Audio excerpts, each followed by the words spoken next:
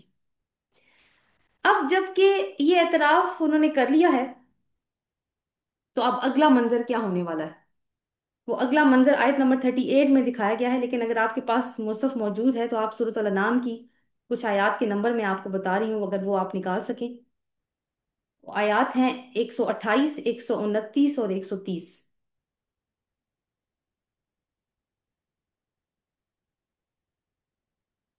میں ترجمہ ان کا آپ کے سامنے رکھوں گی، لیکن پہلے ہم اس آیت کو دیکھ لیتے ہیں، آیت نمبر 38 کو۔ یہ تھوڑی سی لمبی آیت ہے، اس کو دیکھیے۔ قَالَ ادْخُلُوا فِي أُمَمٍ قَدْ خَلَتْ مِن قَبْلِكُمْ۔ اب ظاہر ہے کہ وہ جب اعتراف ہو گیا تو اگلا منظر کیا ہے اللہ کے ہاں، یعنی اب وہ قیامت کا منظر دکھا رہے ہیں۔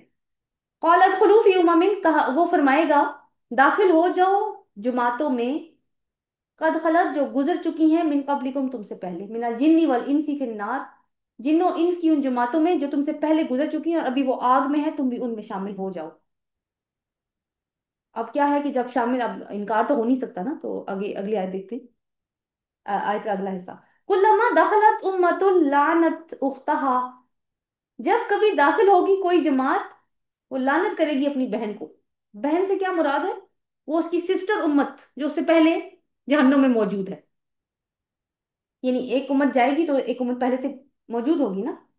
حتی عزت دارکو، یہاں تک کہ جب وہ جمع ہو جائیں گے، کہ دارکو کا مطلب ہوتا ہے لیئر بائی لیئر، تہ بتہ، حتیٰ یہاں تک کہ عزت دارکو فیہا جمیع، جب وہ جمع ہو جائیں گے اس میں سب کے سب۔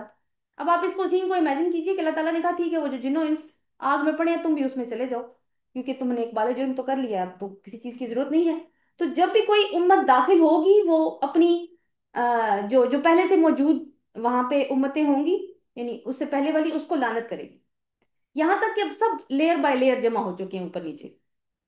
قالت اخراہم لأولاہم، کہے گی پچھلی ان کی اپنی پہلی کو، پچھلی ان کی کا اخراہم کے اوپر لکھ لیجئے آنے والی، اور لأولاہم وہ پہلی والی جو پہلے سے جہنم میں گری پڑی ہے، اور اخراہم کون ہے؟ جو ابھی گری ہے نہیں، ٹھیک ہے۔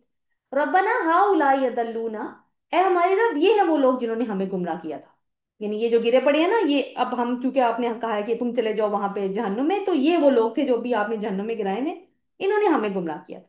فآتِہِمْ عَذَابًا ضِعْفًا مِّنَ النَّارِ، تو ان کو عذاب دے آگ کا دگنا عذاب، ان کو دوہرا عذاب دے۔ قالا وہ فرمائے گا لِكُلٍّ، ہر ایک کے لیے، ضِعْفٌ دگنا ہے، ولیکن اور لیکن، لا تعلمون وہ نہیں جانتے کہ ہر ایک کے لیے دگنا ہے، فکر نہ کرو۔ اب میں نے جو آپ کو آیات بتائی ہیں، آیت نمبر 128، 129 اور 130، کیونکہ انعام اراف جوڑا ہے آپس میں، اس لیے ان آیات کا مطالعہ بھی ضروری ہے۔ میں صرف ترجمہ پڑھ رہی ہوں کیونکہ وقت کی تھوڑی سی کمی ہوتی ہے۔ یہ وہ والی آیت ہے، یوم یحشرہم جمیعا یا معشر الجن قد استکثرتم من الانس، اور جس دن وہ سب جنوں انس کو جمع کرے گا اور فرمائے گا اے گروہ جنات، تم نے انسانوں سے بہت فائدے حاصل کیے۔ تو جو انسانوں میں ان کے دوست ہوں گے وہ کہیں گے کہ پروردگار ہم ایک دوسرے سے خوب فائدہ اٹھاتے رہے، یہاں تک کہ اس وقت کو پہنچ گئے جو تو نے ہمارے لیے مقرر کیا تھا۔ اللہ فرمائے گا اب تمہارا ٹھکانہ دوزخ ہے، اس میں ہمیشہ جلتے رہو گے مگر جسے اللہ چاہے، بے شک تمہارا پروردگار دانا اور خبردار ہے۔ 129۔ اور اسی طرح وَكَذَلِكَ نُوَلِّي بَعْضَ الظَّالِمِينَ بَعْضًا بِمَا كَانُوا يَكْسِبُونَ، اور اسی طرح ہم ظالموں کو ان کے اعمال کے سبب جو وہ کرتے تھے ایک دوسرے پر مسلط کر دیتے ہیں۔ آیت نمبر 130، یا معاشر الجن والانس الم یاتکم رسل منکم یقصون علیکم آیاتی، اس کا ترجمہ دیکھتے ہیں، پوری آیت میں نے نہیں پڑھی۔ اے جنوں انس کی جماعت، کیا تمہارے پاس پیغمبر نہیں آتے رہے جو میری آیات تم کو پڑھ پڑھ کر سناتے اور اس دن کے بارے میں تمہیں ڈراتے؟ وہ کہیں گے کہ ہمیں اپنے گناہوں کا اقرار ہے، ان لوگوں کو دنیا کی زندگی نے دھوکے میں ڈال رکھا تھا، اب خود اپنے اوپر گواہی دی کہ وہ کفر کرتے تھے۔ تو آپ نے دیکھا کہ یہ مضمون کتنا سملر ہے اس سے جو ابھی ہم پڑھ رہے ہیں۔ تو یعنی کہ اس کے بعد وہ جو ابھی میں نے آیات پڑھی ہیں یہ اس کے بعد کا منظر ہے، جو ابھی میں نے آپ کے سامنے یہ آیت نمبر 38 پڑھی ہے نا، یہ وہ جو انعام میں ہو چکا ہے اس کے بعد ہے کہ اب جو ہے وہ جہنم میں گر رہے ہیں تہ بتہ۔ تو اب ایک دوسرے کو کیا کہہ رہے ہیں؟ سو یعنی اب دیکھیں کہ اللہ جو مقصد ہے نا اللہ تعالیٰ کے کہنے کا وہ یہ تھا کہ تم میں سے جتنی بھی امتیں ہیں یا گروہ گزرے ہیں، وہ دو الفاظ میں استعمال کریے، وہ کسی کا خلف تھا اور کسی کا سلف تھا، ٹھیک ہے؟ سلف وہ ہوتے ہیں جو آباء و اجداد ہوتے ہیں، اور خلف کون ہوتے ہیں؟ جو ان کے بعد آتے ہیں۔ تو اگر کسی گروہ کے اسلاف نے اس کے لیے گمراہیوں کا ورثہ چھوڑا تھا تو وہ خود بھی اپنے خلاف ویسا ہی ورثہ چھوڑ کر دنیا سے رخصت ہوئے۔ اگر ایک گروہ کے گمراہ ہونے کی کچھ ذمہ داری اس کے آباء و اجداد پر عائد ہوتی ہے تو اس کے جو بعد میں آنے والی نسل ہے، جو ان آباء و اجداد کی نسل ہے، تو ان کی گمراہی کا بھی جو جو رسپانسبلٹی ہے وہ ان پہ عائد ہوتا ہے۔ اسی بنیاد پر فرمایا کہ ہر ایک کے لیے دوہرا عذاب ہے، یعنی ایک عذاب خود گمراہی اختیار کرنے کا اور دوسرا عذاب آنے والی نسل کو بھٹکانے کا، یعنی ایک سزا اپنے جرائم کی اور دوسری سزا جو ہے وہ دوسروں کے جو جرائم ہیں جو انہوں نے میراث میں چھوڑے تھے، جو ان کو ورثے میں ملے اور انہوں نے ان کو اڈاپٹ کر لیا، اس کی ہے۔ ایک حدیث ہے، اس میں اس مضمون کو یوں بیان کیا اللہ کے رسول نے صلی اللہ علیہ وسلم۔ اللہ کے رسول نے فرمایا کہ یعنی جس نے کسی نئی گمراہی کا آغاز کیا جو اللہ اور اس کے رسول کے نزدیک ناپسندیدہ ہو، تو اس پر ان سب لوگوں کے گناہ کی ذمہ داری عائد ہوگی جنہوں نے اس کے نکالے ہوئے طریقے پر عمل کیا، بغیر اس کے کہ خود ان عمل کرنے والوں کی ذمہ داری میں کوئی کمی ہو۔ وہی والی بات۔ دوسری حدیث ہے کہ یعنی دنیا میں جو انسان بھی ظلم کے ساتھ قتل کیا جاتا ہے، اس کے خون ناحق کا ایک حصہ آدم کے اس پہلے بیٹے کو پہنچتا ہے جس نے اپنے بھائی کو قتل کیا تھا، کیونکہ قتل انسان کا راستہ سب سے پہلے اسی نے کھولا۔ آج تک جتنے قتل ہو رہے ہیں وہ سارے کے سارے پیچھے اس کے کھاتے میں بھی اس کا بیلنس بنتا جا رہا ہے گناہوں کا۔ تو اس سے کیا معلوم ہوتا ہے کہ جو شخص یا گروہ، کوئی قوم بھی ہو سکتی ہے، کسی بھی غلط نظریے کی یا غلط رویے کی بنیاد ڈالتی ہے، وہ صرف اپنی غلطی کی ذمہ دار نہیں ہوتی، صرف اپنے ذات کی ذمہ دار نہیں ہوتی یا اس صرف ایرا کی، بلکہ دنیا میں جتنے انسان بھی اس سے متاثر ہوتے ہیں ان سب کے گناہ کی ذمہ داری کا بھی ایک حصہ اس کے حساب میں لکھا جاتا رہے گا جب تک اس غلطی کے اثرات چلیں گے، اس کے حساب میں اس کی انٹری ہوتی رہے گی۔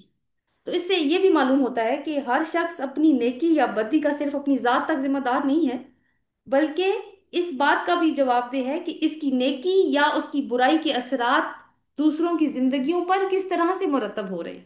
سورہ یاسین کی ایک آیت ہے، آیت نمبر 12، انا نحن نحیی الموتى، بے شک ہم ہی زندہ کریں گے مردہ کو یا زندہ کرتے ہیں مردوں کو، وَنَكْتُبُ ما قدموا، اور ہم لکھ لیتے ہیں جو انہوں نے آگے بھیجا، وَآثَارَهُمْ، اور جو اثرات انہوں نے پیچھے چھوڑے۔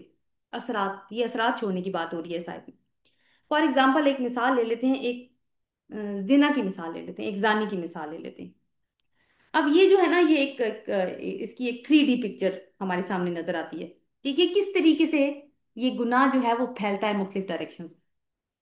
جیسے میں نے آپ سے کہا زنا کی مثال، اب جن لوگوں کی تربیت سے یا صحبت سے یا جن کی مثالیں دیکھ دیکھ کر اس شخص کے اندر زناکاری کی صفات پیدا ہوئیں، وہ سب لوگ اس کے زناکار بننے میں حصے دار ہیں، اور وہ جنہوں نے مثالیں سیٹ کی ہیں ان کے اوپر بھی جائیں تو یہی بات ہوگی، یعنی جہاں تک وہ جو بدکاری کی میراث جہاں سے شروع ہوگی نا، یعنی پہلا وہ انسان جس نے اس انسانیت کے اندر خواہشات نفس کی تسکین کا یہ غلط راستہ نکالا تھا، وہاں تک اس کا حصہ جائے گا۔ یہ اب دیکھیں کہ اس زانی کے حساب کا وہ حصہ ہے جو اس کے بزرگوں سے تعلق رکھتا، اسلاف جو ہیں جو وہ گزر چکے ہیں، یہ اس سے تعلق رکھتا ہے، تو یہ ایک ڈائمنشن ہے۔ دوسری ڈائمنشن کیا ہوگی؟ وہ خود بھی تو اپنی زناکاری کا ذمہ دار ہے، اس کو بھلے اور برے کی تمیز دی گئی تھی نا، اس کے اندر اللہ تعالیٰ نے طاقت رکھی تھی کہ وہ اپنے نفس کو ضبط کر سکتا تھا، یہ قوت تھی اس کے اندر، اللہ تعالیٰ نے ہر ایک کو دی ہوتی ہے۔ اس کو یہ چانس دیا تھا اس دنیا میں کہ اس کے سامنے نیک لوگوں کی مثالیں موجود تھیں، کچھ لوگ ایسے بھی تھے جو اس کو برے نتائج سے ڈراتے تھے، لیکن اس نے کسی چیز کا فائدہ نہیں اٹھایا، بلکہ اپنے آپ کو اپنی خواہشات نفس کے حوالے کر لیا، اور خواہشات نفس جو ہیں وہ تو فوری تسکین چاہتی ہیں۔ یہ دوسری ڈائمینشن ہے۔ اب یہ ہے کہ اس کے بعد دیکھیے کہ اب وہ اکیلا تو نہیں ہے نا اس جرم میں، زنا کاری جو ہے اس میں ظاہر ہے ایک بندہ تو انوالو نہیں ہوتا۔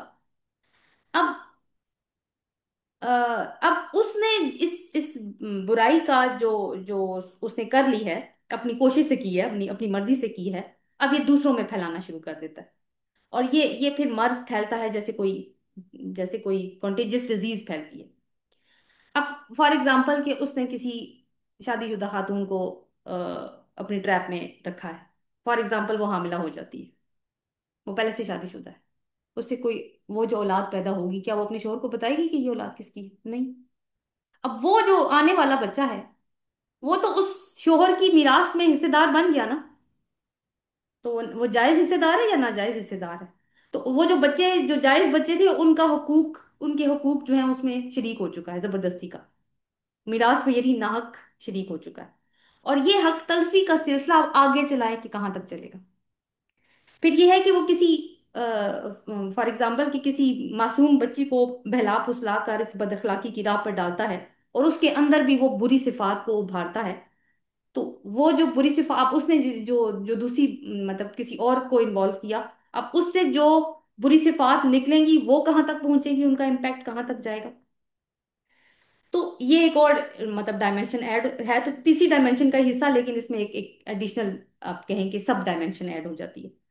تو اپنی اولاد، اپنے عزیزوں اقارب، دوستوں، سوسائٹی کے دوسرے لوگوں کے سامنے ایک بری مثال اس نے پیش کی، اور پتہ نہیں کتنے انسانوں کا اس نے چال چلن خراب کیا، اور اس کا وہ باعث بنا، اور کہاں تک یہ سلسلہ آگے سے چلے گا۔ تو یہ پورا فساد ہے جو اس نے سوسائٹی میں برپا کر دیا ہے، اور انصاف کا تقاضا پھر کیا ہے کہ اس کے حساب میں پھر وہ لکھا جائے جہاں جہاں پہ اس کا امپیکٹ کیا ہے، اور جہاں تک اس کی یہ پھیلائی ہوئی خرابیوں کا سلسلہ اس دنیا میں چلا ہے۔ تو اب دیکھیے کہ یہ کس چیز کی مثالیں ہیں، اصل میں آپ کو کچھ اور مثالیں دیتی ہوں اس میں۔ بدعات کو ایجاد کرنا، نئی نئی رسومات کو ایجاد کرنا، چاہے وہ تقلید میں ہو یا چاہے وہ امپریس ہو کے ہوں، فلمیں بنانا، ڈرامے بنانا، گانے بنانا، فحش لٹریچر لکھنا، فحش لٹریچر کی تشہیر کرنا، جوئے کے اڈے، شراب کے اڈے، ویڈیو گیمز، نئی نئی ویڈیو گیمز نکالنا اور بچوں کو اس پہ ڈال دینا۔ پھر اس کے بعد آپ دیکھیں، ابھی ابھی آج کل کی ساری بات کر رہی ہوں کہ فیملی ویلاگنگ کا جو سلسلہ شروع ہو چکا ہے، سوشل میڈیا کا استعمال کس طرح سے کس طریقے سے کیا جائے، تو یہ ساری چیزیں اس کے اندر شامل ہوں گی بیسیکلی۔ جیسے کہ بات یہ ہے نچوڑ کے طور پر کہ جس طریقے سے صدقہ جاریہ ہوتا ہے نا، کہ انسان کے مرنے کے بعد بھی اس کے اکاؤنٹ میں وہ اضافہ، بیلنس میں اضافہ ہوتا چلا جاتا ہے، انسان مر جاتا ہے تو بھی، یہ گناہ جاریہ ہے جو اس نے کر لیا۔ آثار کیا ہیں اس آثار جو ہیں وہ یا تو صدقہ جاریہ ہیں یا وہ گناہ جاریہ ہیں۔ تو وہ اب یہ تو میں نے آپ کو ایک بری مثال دی ہے نا، اس کو نیکی پر بھی قیاس کرنا ہے، یعنی صدقہ جاریہ پر بھی اس کو قیاس کرنا ہے۔ تو آپ نے یہ کرنا ہے کہ میں نے تو آپ کو ایک گناہ جاریہ کی مثال دی ہے، کوئی اچھی سی مثال، کوئی ایک مثال اسی طرح سے نیکی کے کاموں کی نکال کے، تو اس کا آپ نے ایک 3D امپیکٹ بنانے کی کوشش کرنی ہے۔ تو ایک مومن ہونے کی حیثیت سے اب آپ دیکھیں کہ ہماری بنیاد کا ایک تو توحید پہ ہونا کتنا ضروری ہے، اور پھر ہمارا رویہ کس قدر محتاط ہونے کی ضرورت ہے، کیونکہ ہم اکیلے نہیں ہیں، ہم اجتماعی زندگی کے اثرات میں حصے دار ہیں، ہم میں سے ہر ایک۔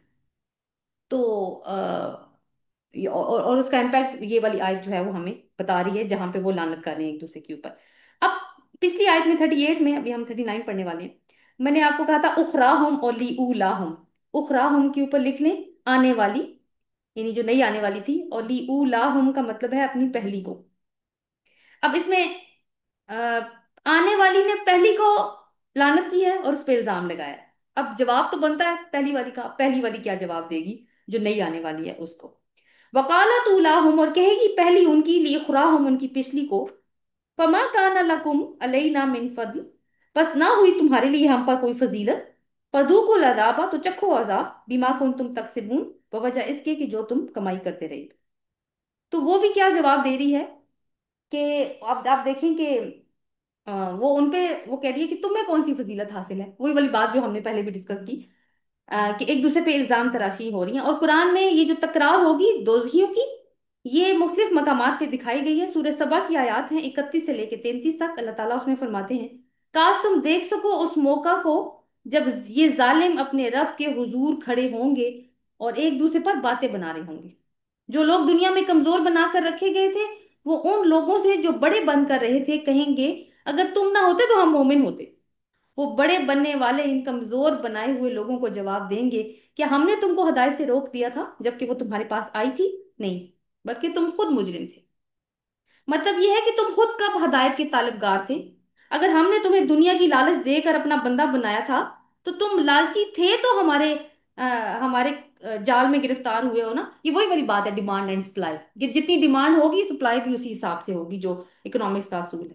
یعنی وہ یوں کہہ رہے ہیں کہ اگر ہم نے تمہیں خریدا تھا تو تم بکنے کے لیے تیار تھے، تبھی تو ہم خرید سکے۔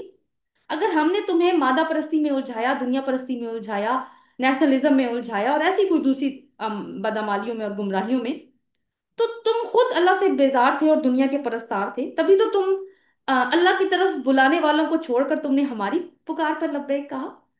اگر ہم نے تمہیں مختلف قسم کے مذہبی فریب دیے تو تمہارے اندر یہ مانگ تھی نا، تبھی تو تم لپک لپک کر ہمارے پاس آتے تھے۔ تم اصل میں یہ انسان کیا چاہتا ہے؟ اللہ تعالیٰ قرآن میں کہتا ہے انسان تو بس چاہتا ہے کہ وہ آزاد ہی رہے، یعنی وہ کسی اخلاقی قانون کا پابند نہیں ہونا چاہتا انسان، اور شریعت کیا کرتی ہے؟ اخلاقی قانون میں جکڑتی ہے انسان کو۔ تو تم نے اللہ کی بجائے تم اس طرح کے حاجت روا مانگتے تھے جو تم سے ایسی کوئی ڈیمانڈ نہ کریں، کوئی شرعی ڈیمانڈ نہ کرے، تمہارے کام بنتے رہے، تو ہم نے وہ حاجت روا تمہارے لیے پیدا کر لیے۔ تمہیں ایسے سفارشیوں کی ضرورت تھی کہ تم دنیا کے مزے بھی لوٹتے رہو اور آخرت میں تمہاری شفاعت بھی ہو جائے، تو وہ بھی ہم نے تمہیں تمہارے لیے سامنے رکھ دیے۔ تم دنیا کی لذتیں بھی چاہتے تھے اور کہتے تھے کہ دین کا لبادہ بھی اوڑا رہے، تو وہ انتظام بھی تمہارا ہو گیا۔ تو اب یہ ہے کہ اس کی سب ذمہ داری تم ہم پہ نہیں ڈال سکتے، تم بھی برابر کے حصے دار ہو۔ اگر ہم نے گمراہی تمہیں بیچی ہے تو تم خریدار تھے اس چیز کے۔ سو یہ وہی والی بات ہے جو شیطان یوم محشر اپنے خطبے میں کہے گا، سورۃ ابراہیم کی آیت نمبر 22 میں، اور وہ صاف کہے گا کہ میں نے تمہارا ہاتھ تو نہیں پکڑا تھا، میں نے تو بس تمہیں پکارا تھا اور تم میری پکار پر لبیک کہتے ہوئے آ گئے، تو اب بس مجھ پہ لعنت مت کرو، مجھے مت الزام دو، اپنے آپ پر ہی الزام دو۔ تو آپ دیکھیں کہ یہ لوگ بھی جو شیطان کے اس میں ہیں خطوات پہ ہیں، وہ بھی یہی والی باتیں کر رہے ہیں۔ آیت نمبر 40 دیکھ لیتے ہیں۔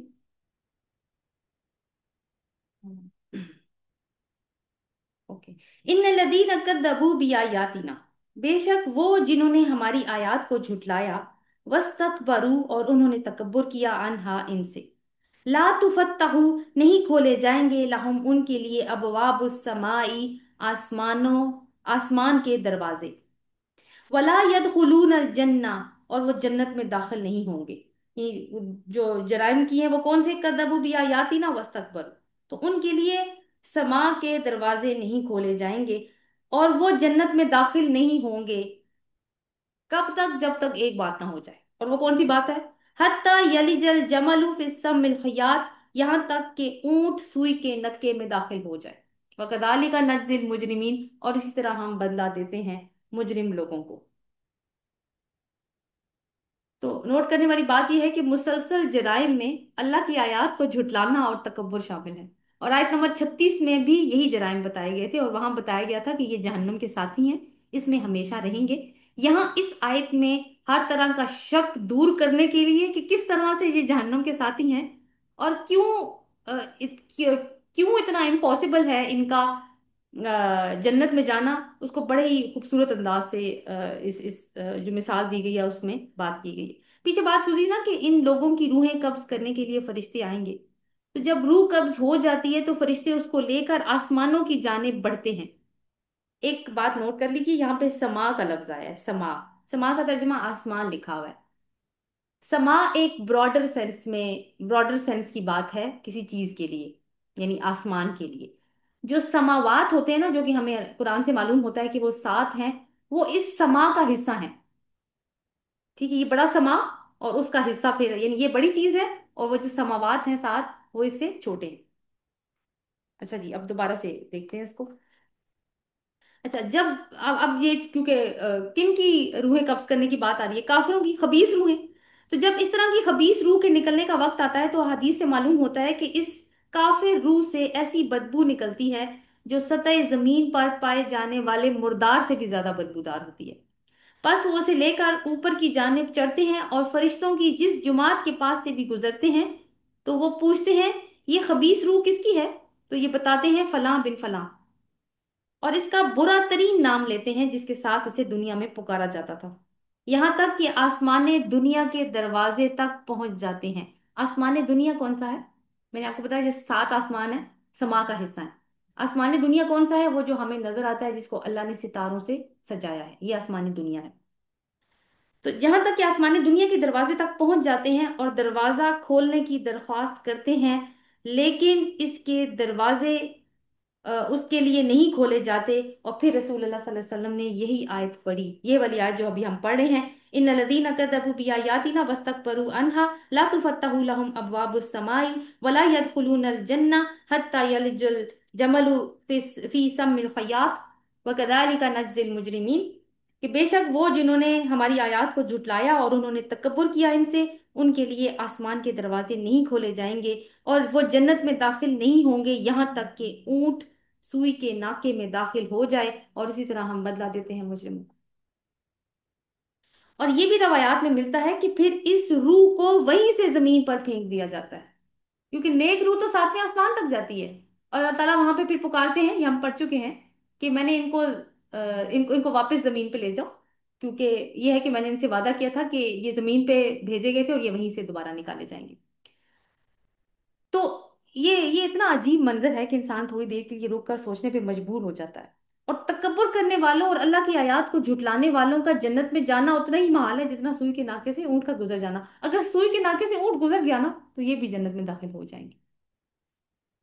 تکبر کی یہاں پہ بات آئی تو آپ دیکھیں کہ متی کی جو انجیل ہے، سینٹ میتھیوز، حضرت عیسیٰ علیہ السلام اپنے شاگردوں سے کلام کرنے کا ایک واقعہ وہاں پہ بیان ہوا ہے کہ انہوں نے کہا میں تم سے سچ کہتا ہوں کہ دولت مند کا آسمان کی بادشاہت میں داخل ہونا مشکل ہے. پھر میں تم سے کہتا ہوں کہ اونٹ کا سوئی کے ناکے سے نکل جانا اس سے آسان ہے کہ دولت مند اللہ کی بادشاہت میں داخل ہو. حضرت عیسیٰ نے کیا وجہ بتائی ہے؟ دولت. قرآن کیا وجہ بتا رہا ہے؟ آیات کی تکذیب اور تکبر. تو اگر غور کریں تو تینوں جرائم آپس میں کنیکٹڈ ہیں. دولت سے تکبر آتا ہے، انسان خود کو خدا سمجھنے لگتا ہے اور پھر وہ اللہ کا انکار کر دیتا ہے.